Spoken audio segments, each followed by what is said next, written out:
Okay, review is going to be on Thursday this week. Test is on Tuesday next week. What is due Thursday?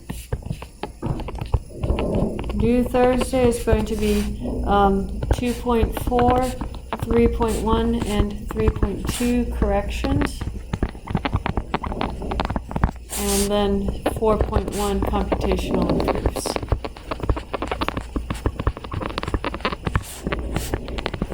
But there is no quiz.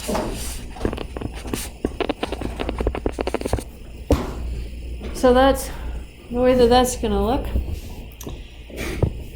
Today we're talking about section 4.1. 4.1, we start off with some definitions. This first definition that we have here was the first definition on the quiz. A function or mapping from A to B is a relation f from A to B such that 1, the domain of f is A, and 2, if x, y is in f and x, z is in f, then y equals to z. This was the part that I was looking for the definition of a function. The rest of it is just notation. It says we write f takes A to B, and this is read f as a function from A to B, or f maps A to B. And this set B is called the codomain of f. In this case, where B equals to A, we say f is a function on A, so it maps A to itself. Our second definition, let f take A to B. We write y equals to f of x when x, y is in f, and we say that y is a value of f at x, or the image of f at x, and that x is a pre-image of y under f. That one was not on the quiz. And then two functions f and g are equal if and only if f is contained in g and g is contained in f. Set containment goes both directions. Now let's look at some examples. A is going to be 1, 2, 3, B is 4, 5, 6. Which of the following are relations from A to B? Which are functions from A to B? And then find the domain and codomain for each function. Find the range of each relation. So let's look at the first one right here. Is that a relation from A to B? For it to be a relation from A to B, all the first elements have to be in A. Are they all in A? Yeah, 1, 2, 3. They're all in A. And all the second elements have to be in B. Are they all in B? Yes. So that is a relation. Is it a function?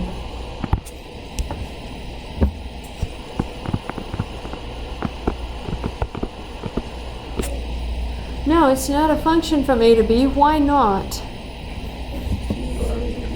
Yeah, 2 is related to 5 and 2 is related to 6. So this is not a function. Now, they said find the range for each function. What is the range of R1?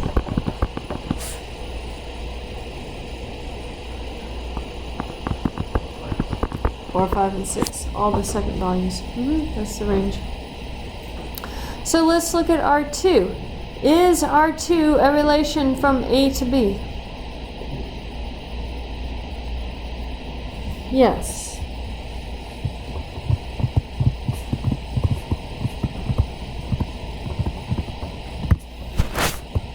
Is it a function from A to B? Yes.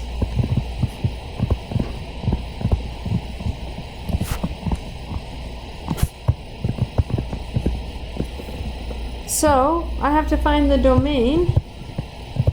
Domain of R2 is going to be what? 1, 2, 3. That is our set A. And what is the range of R2? Yeah, 4, 5, and 6. In this case, that is also our B. Let's look at R3. Is R3 a relation from A to B? Yes.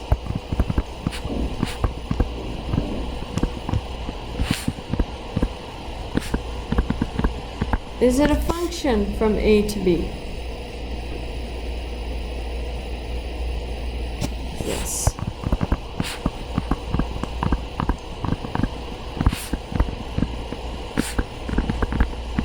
So what is the domain of R3? A. And what is the range of R3? It'd be 4 and 5, right? The range is a codomain. B could also be a codomain. Codomain doesn't have to be restricted to the range. Yeah. How is it a relation to You don't have to have everything in the second set covered. Just everything from the first set. Look at R4. Is R4 a relation from A to B? Yeah, it's a relation because a relation has to be a subset. It doesn't have to be everything. So it is a relation. It starts in A, it ends in B. That's all we have to check. Is it a function from A to B? Why'd you say no? Yes. It's not a function because the domain of F is not equal to domain of R4 is not equal to A. And I said a function from A to B, that means everything in A has to be in the domain, has to be part of the relation.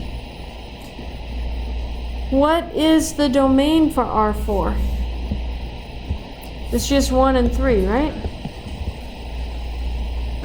So the domain for R4 is a subset of A, which is why it's not a function. Any questions on that?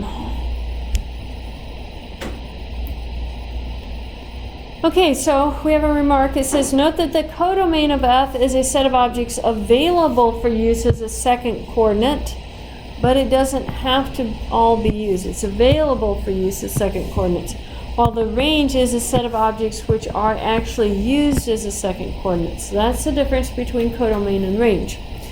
A function has only one domain and one range, but could have many codomains. But codomains still talk about the image of your function. Let f take a to b, let x1 be an a. How many values can f of x1 have in the range?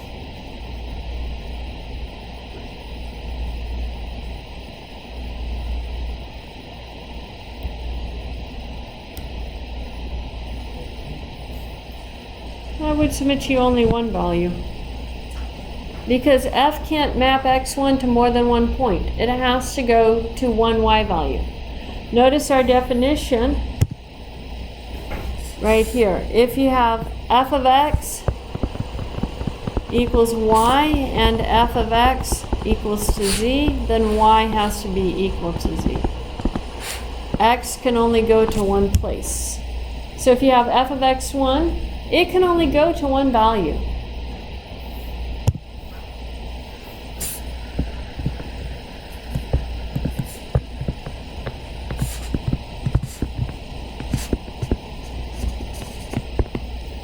It can only get mapped to one value.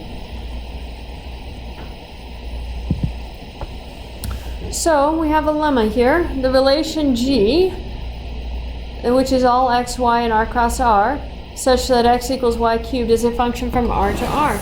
We're going to prove this.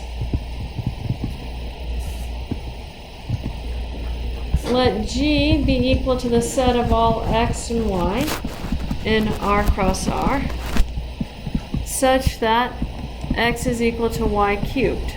We want to show that G is a function, so I actually have to show that the domain of G is the reals,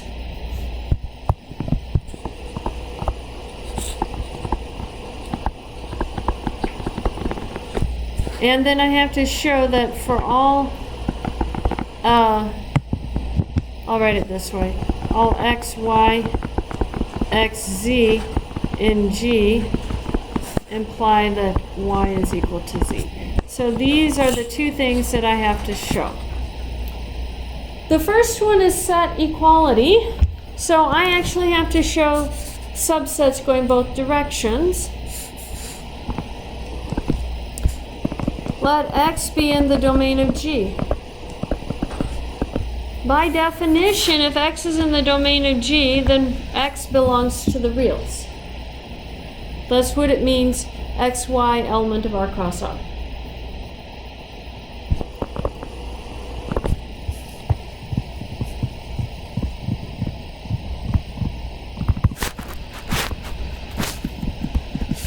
That's a comma.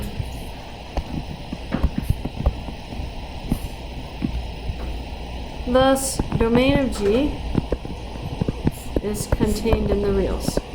Now I have to go back the other direction. Question. Yeah, if you were to have like Q R and like And Q. Yeah, it's always in the first one. Yep. Good question. Now, let x be in the reals. I have to show that x is in the domain of G. So what I'm going to do, for x to be in the domain of G, I have to know that there's a y cubed that equals to x. So what I'm going to do is I'm going to say, if you solve this for y, that means y is equal to the cube root of x, right?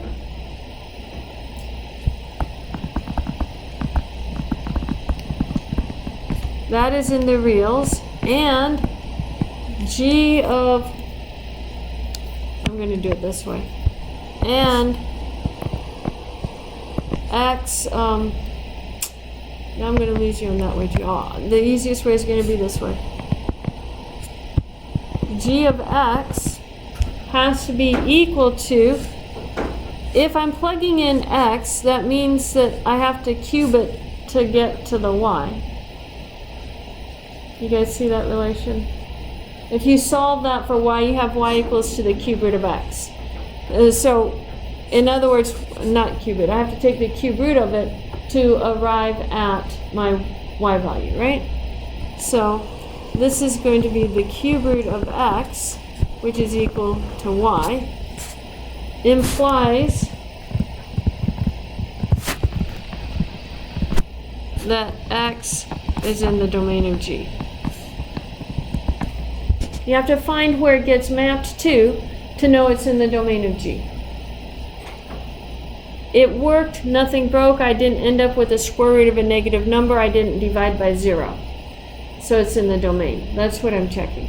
Does it work if I plug it into the function? And it did. So I have x is in the domain of G. Thus, R is a subset of the domain of G. That was going the first direction. So the first direction I got right here. Now I have to show the opposite direction. Hence, I have domain of G equals to R, and part 1 is proved. Now I have to show part 2. So what I'm going to do is I'm going to say let xy and xz be in G. I'm going to apply our definition of G.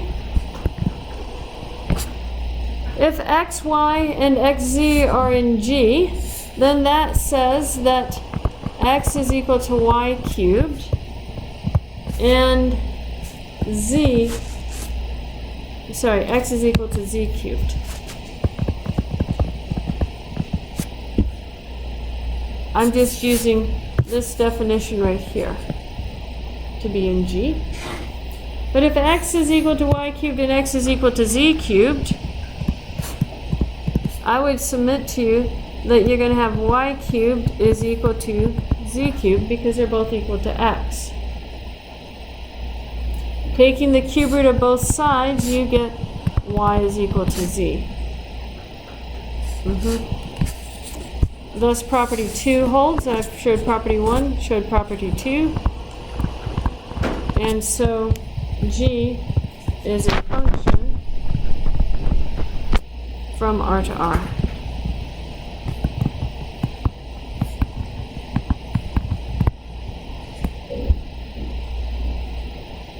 We have a homework problem like that. Can we do that? You just change what your function is going to be.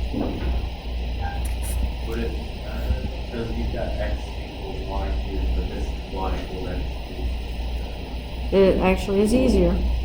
I had to solve mine for y. Yours comes solved for y. Oh. The form that you only learn, y equals, Yeah, y equals is a way we're used to thinking about functions. yeah. Hmm. So if there wasn't that form, you'd always have to solve it. Yeah. So, where you've got, what, so, that was following along, okay, I did this one. Then I got to then now let x be in R, so then we have now, just what we skipped to x equals Huh? x cubed. G of x equals x cubed. No. Yeah. Because if you had y equals x cubed, then you have g of x equals x cubed instead of g of x equals a cube root of x. Okay. Yeah. And so then everything else would be the same. Well, not exactly the same. You're not going to have y cubed equals z cubed here.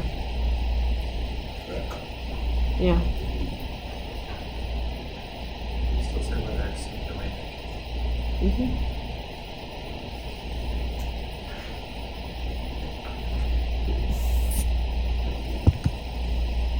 Yeah, you guys are working classwork 1.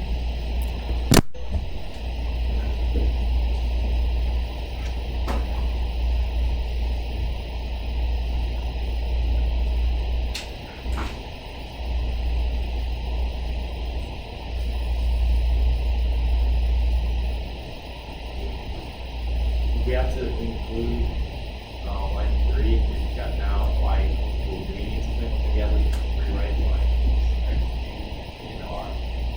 Or you Yeah, because you have to know what your y value is going to be. To know, you have to know what the image is to know that x is in the domain.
When you have your proof done, look around, find someone else who has it done, and compare your proofs. Read each other's proofs, mark them up, tell them what they need to change.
And when you've edited yours, and you feel it's perfect, you continue.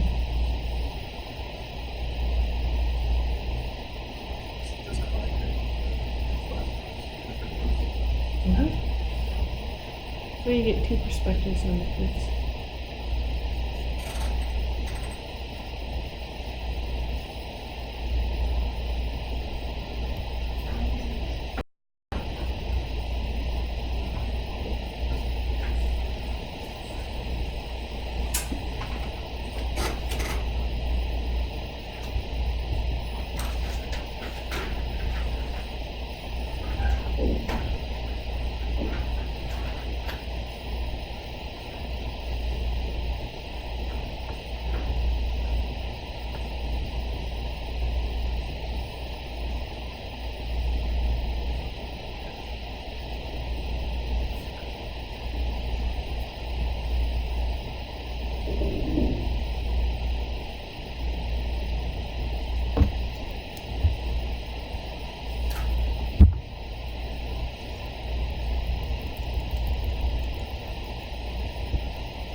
Okay.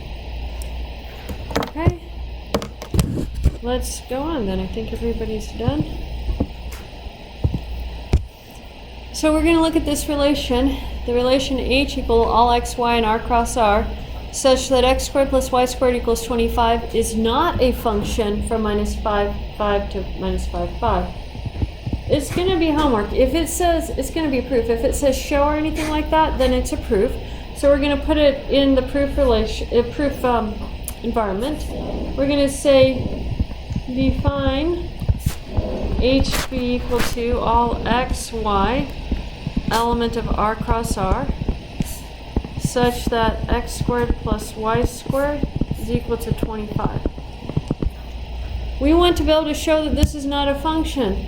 For it to not be a function, it either can't operate on all of the reals, or it has to, on all the reals from -5 to 5, or it has to have the same x value going to two y values. Well, you recognize this as a particular shape, right? What's the shape of x squared plus y squared equals 25? Circle with a radius of 5. So think about some x value right here. It's going to have a y value here and a y value down there. That means that it fails the second part. But any values between -5 and 5, I can plug into my equation there and I'll get an answer. So we have to figure out what is an x value that goes to two y values. We get to choose. Just choose a number for x. What number do you want between -5 and 5? 1, okay? If you choose x equals to 1, plug it in. You're going to have 1 squared plus y squared equals to 25. That means y squared is equal to 24. What is y equal to? Plus or minus root 24, right? So I'm going to write it down here. Then 1 square root 24 and 1 minus square root 24 are in h. That's a problem.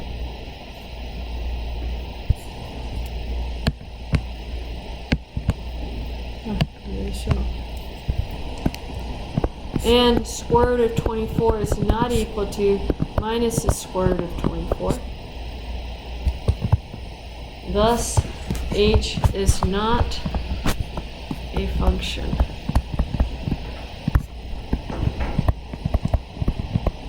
On -5 to 5. You have a classwork almost identical to that, except you don't have 25 for r squared, you have 1 for r squared. Put it in a proof environment.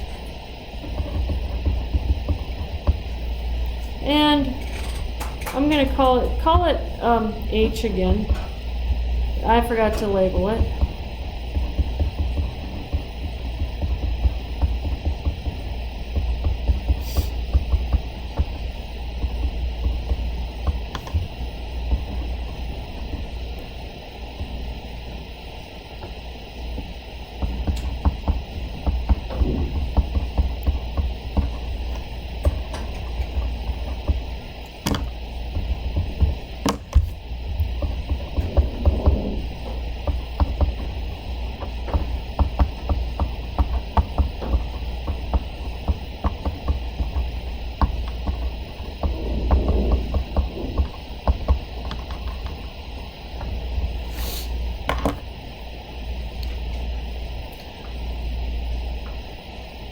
I would suggest using x equals to 0. It's a much easier one to choose.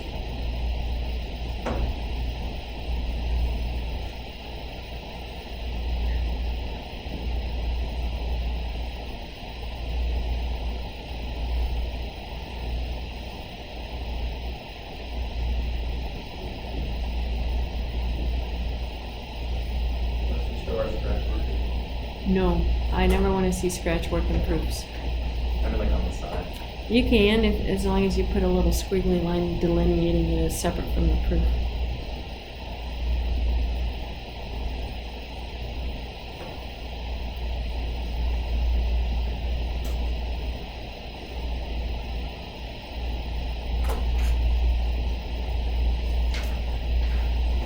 When you get it done, compare your proofs with someone else, trade them and read them.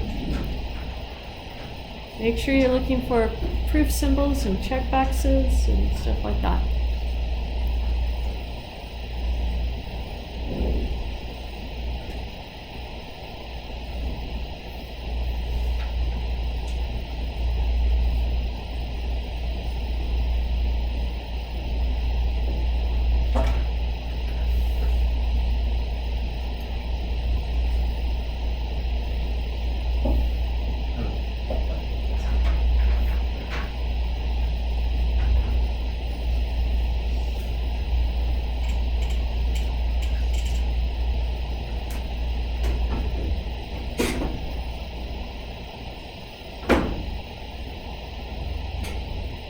guys got it all done?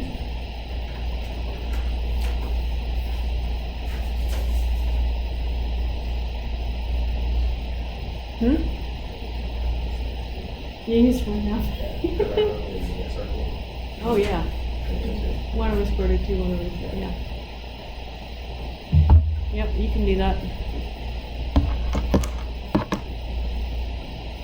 Okay, carrying on. That was our classwork 2. Notice, for something not to be a function, we had the vertical line test. If a vertical line crosses your graph of your relation in more than one point, then it is not a function. The vertical line test is not a proof that a relation is not a function. You actually have to go through the steps of proving it, but it gives you a mental picture for why something wouldn't be a function. But just because you can draw that and draw a vertical line doesn't mean it's not a function until you do the proof of it. It's a motivation. Okay, so 2 functions. Oh, that was supposed to give me more space than that. 2 functions f and g are equal if and only if the domain of f equals the domain of g, and for all x, f of x equals to g of x. Those are the 2 things you have to have for functions to be equal. That comes from the fact that f is going to be some relation of x, y, and with some criteria, and g is going to be some relation x, y with some criteria. If f is contained in g and g is contained in f, then the domain values, those x values, have to be the same, come from the same set. So the domains have to be equal. And then for it to also be equal, where f and g take x has to be the same.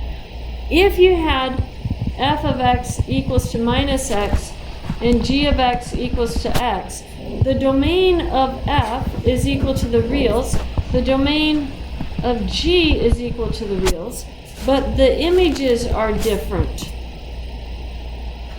So they're not the same relation. They're not the same function. They have different images. So you have to verify that the images are also the same. I guess we'll skip the proof on that one. Look at classwork 3. Suppose f, g, and h are real functions. F of x is going to be x divided by x. G of x is equal to 1. H of x is absolute value of x over x. So tell me this. What is the domain of f?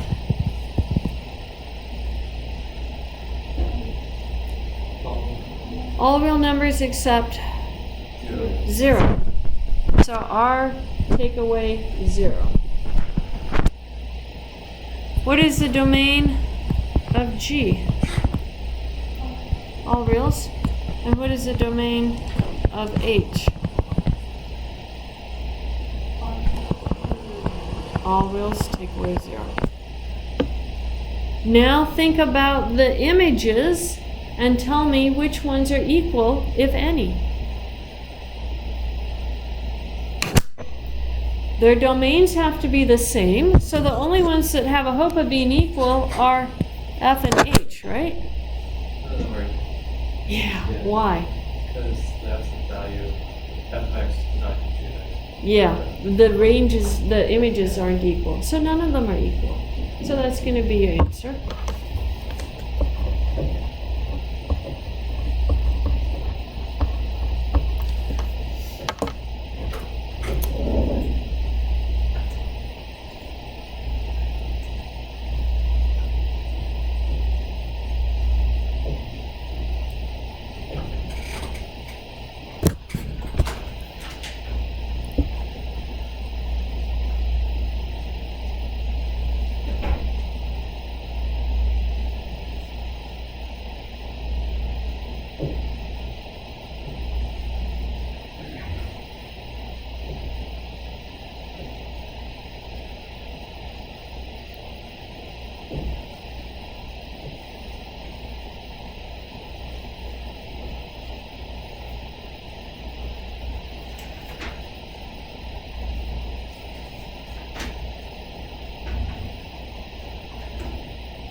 Okay, did we get that written down? You say because for all x millions that affects 90 feet. Mm-hmm. Yeah, that's an H, not a G. Yeah. Okay, so a couple of definitions. A sequence F with domain n is called an infinite sequence, is simply a sequence. The image of n is usually written as x sub n instead of x parentheses n and is called the nth term of the sequence. Define the sequence xn to be 1 over n plus 1. Find x of 65. If I plug it in, that would be 65 plus 1. 1 over 65 plus 1. What is that equal to? Don't give me a decimal, just tell me 1 over 66. Yeah. And then the range of the xn's, I'm going to have when n equals to 1, these n starts in the natural, so it starts at 1. So I have when n equals 1, we have 1/2. When it's 2, it's 1/3. Then it's 1/4, and it keeps on going. And that's my range. And I write my range that way. That's the easiest way to write the range. Now, do the terms of a sequence need to be distinct? In other words, can you have an overlapping in sequences? I would submit to you, no, they do not need to be distinct. What is a Fibonacci sequence? 1, 1, 2, 3, 5. They're not distinct. We have a repeated value right there at the beginning. So, yes, you can have repeated values in sequences.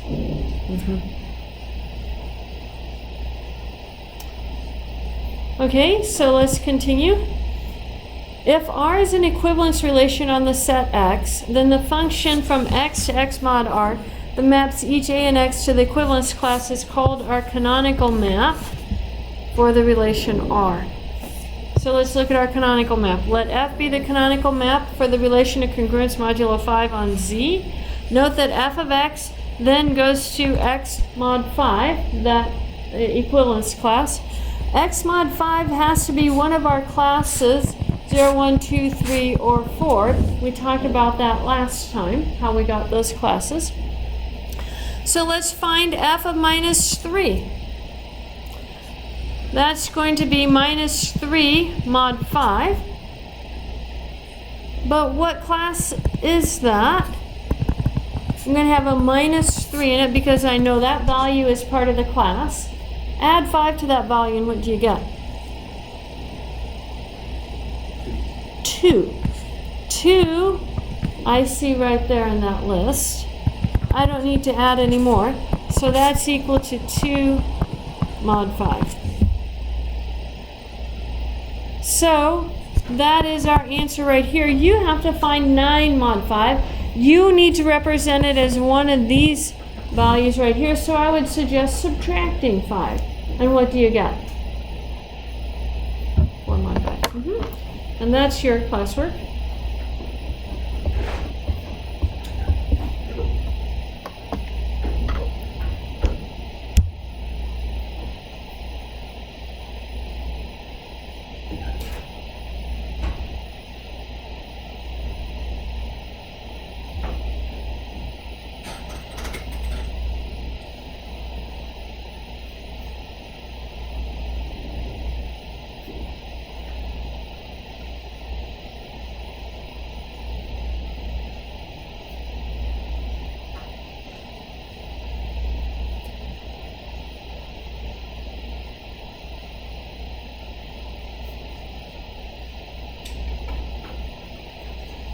Okay, did we get that one done? Now, before you submit it, I have another example we need to do because you need to be able to do this for your homework, and then we'll submit everything all at once. Determine the elements of Z4 and the elements of Z10. What is Z4?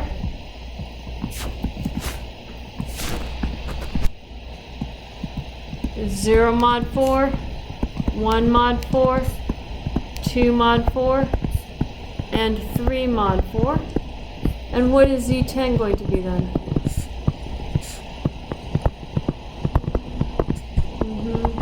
1, all the way up to 9 mod 10. Now we're going to define our function f to be x mod 4 is equal to 2x mod 10. We want to show that f is not a function and hence that f is not well defined. So what we're going to do is I'm just going to say define f to take z mod 4 to z mod 10 to be f of x mod 4 is equal to 2x mod 10. Now I have to think of something that is going to be x mod 4 that doesn't hold the same image in Z10. If I think about, well, let's just do some scratch work over here. We have to see what gets mapped to two different places. So let's do 0 mod 4. What is f of 0 mod 4? 0 mod 10. What is f of 1 mod 4? 2 mod 10, right? Multiply it by 2. What is f of 2 mod 4? 4 mod 10. What is f of 3 mod 4? 6 mod 10. And now I'm going to see what about 4 mod 4. 4 mod 4 I know is 0, but what would that get mapped to? 2 times 4 is 8 mod 10. Well, this right here is equal to 0 mod 4. Is 8 mod 10 equal to 0 mod 10? No. So that value goes to two different values. I found my duplicate. Now f of, I'm going to write it this way. Now 0 mod 4 is equal to 4 mod 4. And f of 0 mod 4 is equal to 0 mod 10. And f of 4 mod 4 is equal to 8 mod 10. Note that 8 mod 10 is not equal to 0 mod 10. So f is not a function. I have the same x value with two different names, 0 mod 4 and 4 mod 4, and they go to two different values. That tells me that f is not a function. Nice little proofs, yes. They're short, simple, to the point. Yeah. They're a lot shorter than some we just finished doing in chapter 3. They'll get longer again in chapter 5, but until then, they're not too bad. Any questions on that? This one has shown up on more tests than it has not.